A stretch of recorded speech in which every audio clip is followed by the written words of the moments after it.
We all have those moments in an argument where we say things we regret. And these 3 phrases that I'm going to talk about are ones that inevitably we do, and it always will escalate an argument. And the interesting thing about these 3 is that they usually come in order.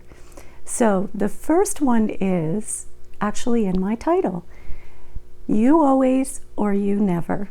The problem is that shifts an argument to an attack, and you're going to always get a defensive response when you use you always or you never. So for example, you always put your friends and family before me. You always leave your stuff laying around. You always take things the wrong way. You always criticize me. You never appreciate what I do. You never help around the house. You never care about how I feel. You never listen. And like, who hasn't said those things from time to time? And you know that when you do it, the argument blows. Because if you're on the receiving end of you always or you never, you're immediately thinking about the times you haven't. So the next thing that is often said is, that's not true. And so what happens then is that dismisses the person who is trying to communicate something, although not in a good way. So for example, you never listen. The person is saying that's not true because they're thinking about the times that they have listened. So the argument escalates and escalates and escalates, and then often what comes next is the third thing that you should never say in an argument is calm down, or take it easy, or settle down. I have never known anyone to actually calm down when someone tells them to calm down. That is just going to make a person blow even more.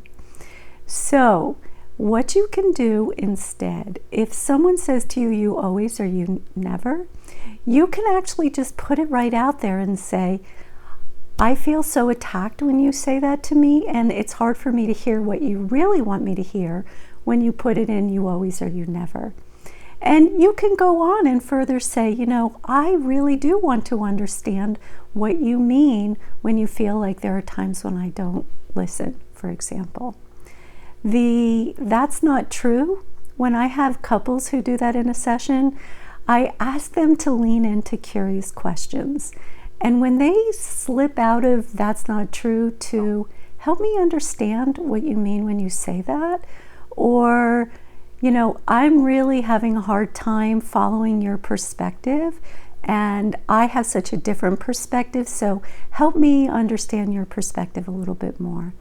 When you lean into curious questions, I can't say enough about how much that shifts the conversation.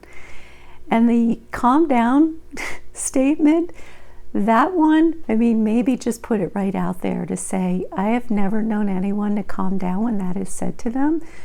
What a person is really trying to say when they say calm down is, I'm really overwhelmed with all the emotions that are going on right now. That's what they're really trying to say. And they're saying, I don't know how to respond to all of this.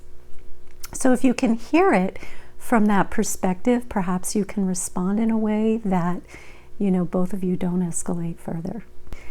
Sometimes what happens is then we end up saying really hurtful things, and then it's really hard to repair when hurtful things are said. I actually made a video about what we really mean when we say hurtful things to each other, so check that out. I think you might find it helpful. So I do hope that you found this video helpful, and if you subscribe, I really do appreciate your support, and I hope that my content supports you in return.